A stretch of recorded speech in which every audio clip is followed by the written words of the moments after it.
Happy Halloween, everyone. Good to see you all. I'm Snow White, resident princess. Nah, I'm Alexa, resident ookie spooky girly. Good to see you all. It's my favorite day of the year. And today we're diving into the land of technological unknowns. Personally, I've never been one to use EVPs or other tech communication devices, but I've been around experts that do, and it's pretty freaky stuff. Question for y'all, what's your take on EVP tech? Let me know in the comments, and welcome to the top 5 demonic audio recordings caught on tape. Number 5, Anneliese Michel. So she grew up practicing Christianity in Bavaria, West Germany back in the 1960s, where she attended mass twice a week. When Anneliese was only 16, she suddenly blacked out at school and began walking around in what her friends and family described as a trance-like state, and she herself was unable to recall any of it. Now, a year later, Anneliese experienced a similar occurrence, where she woke up in a trance after her body went through a series of convulsions, causing it to shake uncontrollably. Anneliese visited a neurologist who diagnosed her with temporal lobe epilepsy, a disorder that causes seizures, loss of memory, and experiencing visual and auditory hallucinations. After her diagnoses, Anneliese began taking medication for her epilepsy and enrolled in university in 1973. Now, if that medication was successful, I wouldn't be talking about it right now, would I? Sadly, the medication she was given failed to help her, and as the year progressed, her condition deteriorated. She began to see the face of the devil wherever she went, and constantly heard demons whispering in her ears. When she heard the demons telling her she was damned and would rot in hell while she was praying, she concluded that the devil himself must be possessing her. Now, Anneliese sought out priests to help her with her demonic possession, but all the clergy she approached rejected her requests, saying that she should seek medical help and that they would need the permission of a bishop to do anything. And now, at this point, Anneliese's state had become extreme. With the knowledge that she was possessed consuming her, she constantly ripped the clothes off her body, compulsively performed up to 400 squats a day, crawled under a table, and barked like a dog for 2 days straight. She also ate spiders and coal, bit the head off a dead bird, and licked her own fluids from the floor. Yeah, I'm totally not queasy, what do you ask? Finally, she and her mother found a priest, Ernst Alt, who believed in her possession, stating that she didn't look like an epileptic. If I'm taking this with a grain of salt, I'd love to know what his definition of an epileptic looks like. Anneliese wrote to Ernst, I am nothing. Everything about me is vanity. What should I do? I have to improve. You pray for me. I want to suffer for other people, but this is so cruel. Now, he petitioned the local bishop, Bishop Joseph Stangl, who eventually approved the request and granted local priest Arnold Renz the permission to perform an exorcism, but ordered that it be carried out in total secrecy. Being granted an exorcism in the 70s was like winning a lottery. They were very rarely granted due to the sensationalism caused by the release of The Exorcist, and the Catholic Church was kind of determined to protect their reputation. Key reputation on exorcism at the time. Work with me here. Over the next 10 months, following the bishop's approval of Anneliese's exorcism, Ernst and Arnold conducted 67 exorcisms, lasting up to 4 hours per session on the poor woman, which is absolutely heinous if you ask me. Through these sessions, Anneliese revealed that she was possessed by 6 demons. All these spirits would jostle for control of Anneliese's body and would communicate from her mouth with a low growl. Now, the demons constantly argued with each other, with one being quoted as saying, "People are stupid as pigs. They think it's all over after death. It goes on," and another replying that the first was nothing but a big mouth who had no real say in hell. Throughout these sessions, Anneliese would frequently talk about dying to make up for the wayward youth of the day and the apostate priests of the modern church. We have the audio still of this recording, so as long as it hasn't disappeared from the interwebs yet, I'd like to have a bit of it play now for y'all, if possible. Dass die Dinge, die Embryos nicht so anschauen, Gottes Glanz. Poor girl. She broke the bones and ripped the tendons in her knees from continually kneeling in prayers, and I just felt that statement in my own ballet-worn knees. Over these 10 months, Anneliese was frequently restrained so the priest could conduct the exorcism rites. She slowly stopped eating and eventually passed from malnutrition and dehydration on July 1st of 1976, at only 23 years old. Number 4, interview with the demon. In the world of, the unexplained and mysterious, few phenomena grip our collective curiosity like the alleged demonic possessions and otherworldly encounters. Now, one such instance, shrouded in eerie details, unfolded in the 1980s on KATB Christian radio in South Alaska. Rebecca, a woman who claimed to be possessed, dialed into the radio show with a harrowing tale. She spoke of her body being overtaken by a malevolent entity, a demon she referred to as the Keeper, or the Guardian. As she recounted her experiences, a chilling raspiness permeated her voice, which many believed to be the unmistakable sign of something otherworldly. Now, the radio broadcast progressed, and around the 22-minute mark, the seemingly unimaginable occurred. The Keeper began to speak through Rebecca, its words echoing with an unsettling resonance. We do have a snippet from that fateful day, and I'd like to let y'all hear it now. Christ. Don't worry, Rebecca. God is in control. Don't you worry. Who are you?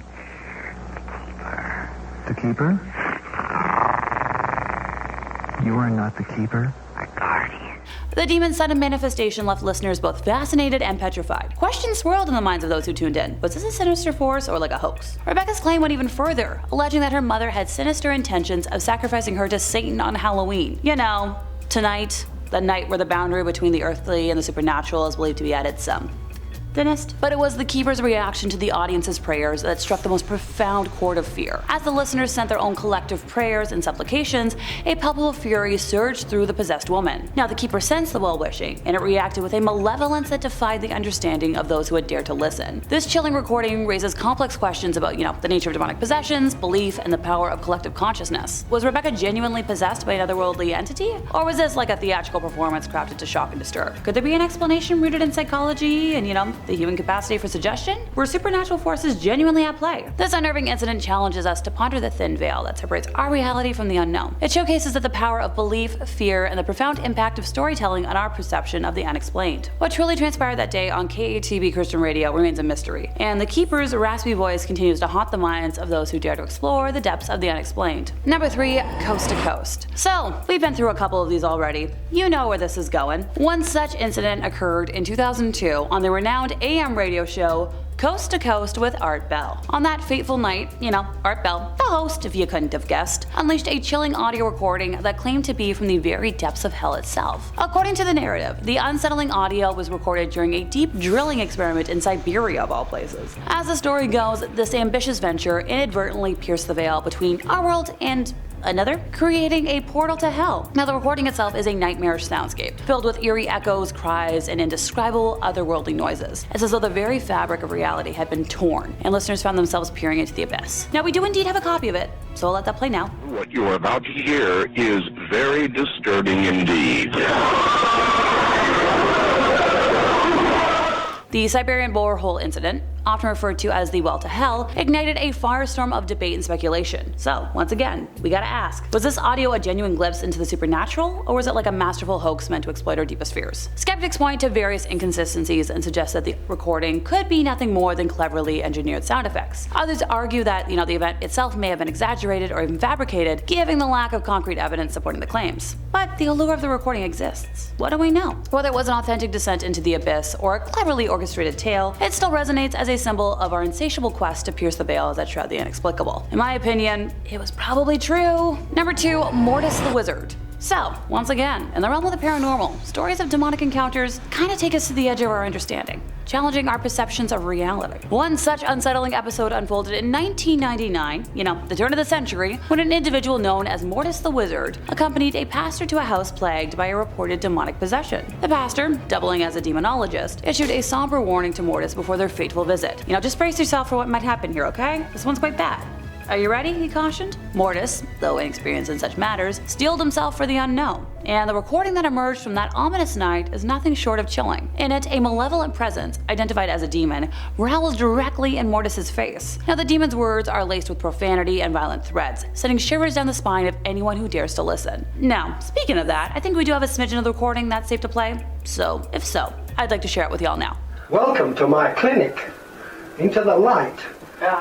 You bastard. Well, it's all right you swear it like that, but it won't do you any good. What sets this case apart is the disturbing auditory anomaly. Amid the cacophony of sinister utterances, the demon produces a series of belching noises, adding an unsettling layer to an already nightmarish encounter. Hey Beetlejuice! Astonishingly, Mortis claimed that these eerie sounds didn't require any specialized equipment for their audibility, defying the conventional explanations often tied to, like EVP, electronic voice phenomena. As we dive into this bizarre incident, questions, naturally arise. Was this truly a demonic encounter? Or could there be alternative explanations rooted in psychology, acoustics, or the power of suggestion? Well, the skeptics out there may seek rational answers. Believers in the paranormal find themselves at a crossroads. The peculiar combination of growling, profanity, and belching in the recording is both unsettling and thought-provoking. It forces us to confront the limits of our understanding and the mysterious nature of the unexplained. Whether you approach this tale with skepticism or curiosity, it remains a chilling enigma, forever etched in the depths of the unexplained. awaiting further exploration and understanding. Number 1, live Sci-Fi Dog. Yeah, that was right, I did say dog. One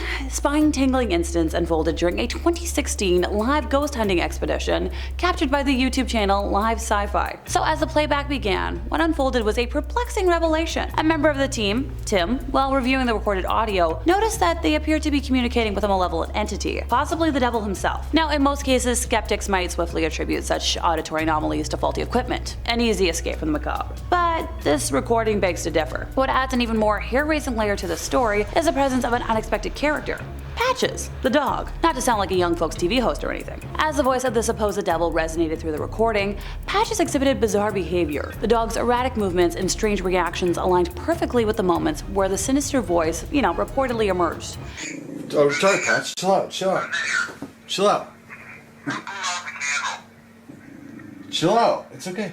And then, the audio takes a dark and unexpected turn. A chilling utterance emerges from the abyss of the recording. I am the devil. The words are clear, unsettling, and thought-provoking, injecting a profound sense of dread into the atmosphere. The members of Live Sci-Fi found themselves in the midst of a haunting conundrum that transcended the boundaries of the rational. I am the devil.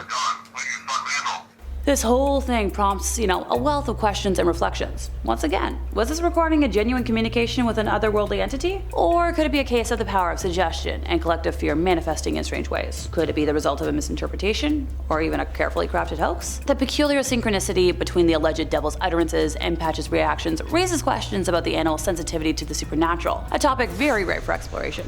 Maybe there's more to the connection between animals and the unexplained than we currently comprehend. The spine-chilling proclamation, I am the devil, forces us to kinda, nobody's gonna say that if they're not. And that brings us to the end of our time, and I'm praying I don't hear anything weird when this gets played back for me later. If you enjoyed my ramblings, could you help us out by giving this video a like, subscribing if you aren't already, hit the bell for more demonic content from us here at Top 5 Scary Videos. Oh, happy Halloween, everyone! And I'll see y'all next time, you lovely spooky people.